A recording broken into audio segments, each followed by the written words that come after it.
everybody, welcome back to Top Words. My name is Alicia, and today we're going to talk about 10 words for paying for things. So let's go.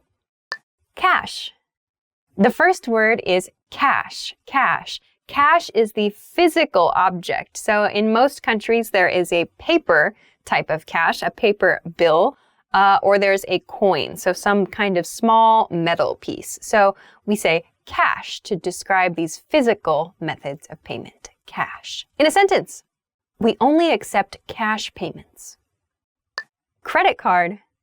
The next word is credit card. Credit card. So a credit card is a piece of plastic that is attached to a credit account somewhere. So when you pay using a credit card for something, you don't pay using your money now. Actually, the money comes later. So credit means you're going to pay the amount later, essentially. So there are many different credit card plans. Maybe you have something in your country that's different from the US, but I think a general idea for a credit card plan is to pay for something now with a credit card, and then the following month, you pay off the credit card, meaning you pay the balance or you pay the total amount the following month from your credit card. So a credit card, common. In a sentence, I'd like to pay with a credit card. Debit card. The next word is debit card. Debit card. Please be careful. This is not a debt card, D-E-B-T, but a debit card, D-E-B-I-T, debit card. They look similar. Debit card. So a debit card is different from a credit card in that a debit card is used to take money directly from your bank account. So if you have a debit card and you pay for something with your debit card, the cash comes directly from your account in that moment to pay for your transaction, to pay for that item. With a credit card, the payment is delayed, so you're not actually pulling money directly from your checking account, for example. So debit card is a direct payment. Credit card is like a delayed payment. Okay. In a sentence, do you accept debit cards? Check.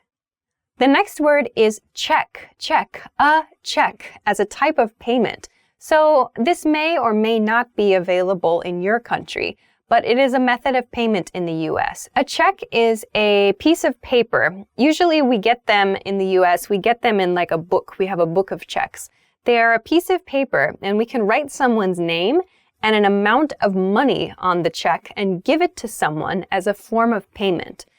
On the check is our bank information. So like our bank account number and our name and so on. So when we give a check to someone, the thing they have to do, we give them the responsibility of what's called cashing the check. We say to cash a check, meaning the person who receives your check has to take the check to the bank, and at the bank, it becomes cash, which is taken out of your account. So a check is used like if you want to give someone money, but you don't have the cash on you right now, you're not carrying the cash right now, or you can't make a debit card or a credit card transaction. So like maybe you're paying someone individually, like for a service they provided, but it's like an independent service or something. So a check can be used to pay for something, but it's like you can write the amount of money that you would like to give that person, and you can also write them like a memo about the reason you're paying that person money. So a check. This may or may not be available in your country. I don't know. But a check. In a sentence, I want to write a check for this. Contactless. The next word is contactless. Contactless. This is something that has become more and more common in recent years. And perhaps every country has some kind of card or some other kind of like piece of equipment or some other object which allows you to pay for something without using a card or without using money. But like some people can use like their smartphone, for example, or some people have a special like IC chip in a card that allows them to just touch their device or to touch their card to a reader of some kind, and the amount is deducted, the amount is taken from your account in that case. So we call that contactless. So in some cases, you don't even have to touch, you just put your card in many cases near a card reader, and you complete your transaction that way. So no touch, in other words, contactless, no contact there. So this is I think this is the method of payment that's getting more and more common. In a sentence, our store accepts contactless payments. Return. The next word is return. Return, to return as a verb. So if you purchase something, but you decide you don't need it, for example, or if it's the wrong size, or there's a problem with the product, you can take it back to the store where you bought it and return it. So we say, I want to return this item, meaning I want to give this back and probably get my money back for it. So to return something, to give something back to the store in exchange for your money again. In a sentence, I'd like to return this. Refund. The next word is refund. Refund. As a noun, we say refund, like I want a refund, please. When we use this as a verb, we say to refund, to refund. So please refund my money, for example. So to refund money, to refund, right? I would like a refund, yeah. So be careful of the difference in pronunciation between noun and verb form. But when you return an item, like we talked about in the last vocabulary word, you will often get your money back. So that money back is called a refund. So I returned my item and I got a refund. Or maybe there's some problem with an item and you don't take it back. Like, for example, you order a pizza, but the pizza is not the pizza you ordered. You might get a refund in that case.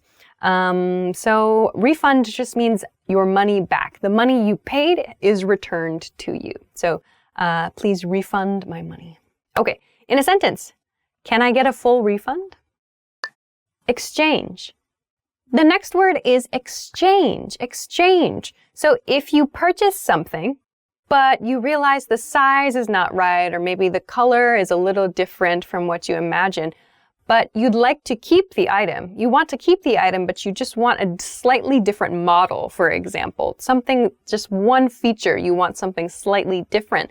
You can ask for an exchange. So, for example, if I buy a blue sweater and I decide, I should have bought the red sweater, it's better, I can go to the store and say, I'd like to exchange this for a red sweater, for example. So meaning I want the same product, but a slightly different model or a slightly different type. So exchange, to exchange something.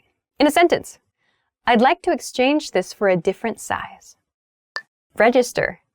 The next word is register. Register. So register is used as a noun here. The register is the piece of equipment that you see in shops, in coffee stores, all over the place. It's that piece of equipment, sometimes now just iPads, that we use to complete transactions. So all of the sales information, the cash information, money information, accounting, all of that takes place at the register. We also say the cash register. That's fine too. In a sentence, complete your payment at the register. Receipt. The next word is receipt. Receipt. The spelling on this is really strange. There's a P in this word. It's not recipient or receipt or something, but it's receipt. Receipt. So ignore the P sound. Receipt. Receipt. A receipt is the piece of paper you get if you buy something at a shop, or maybe the digital information sheet you get in your email inbox if you buy something online. So a receipt is a record of the items you purchase. So if you want to know what you bought, you can check your receipt. Your receipt. In a sentence, you cannot make a return without a receipt.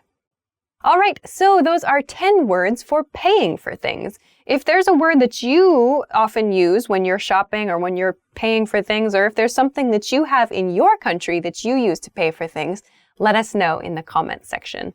If you liked the video, please make sure to give us a thumbs up, subscribe to the channel if you haven't already, and check us out at EnglishClass101.com for some other good resources. Thanks very much for watching this episode of Top Words, and I will see you again soon. Bye-bye.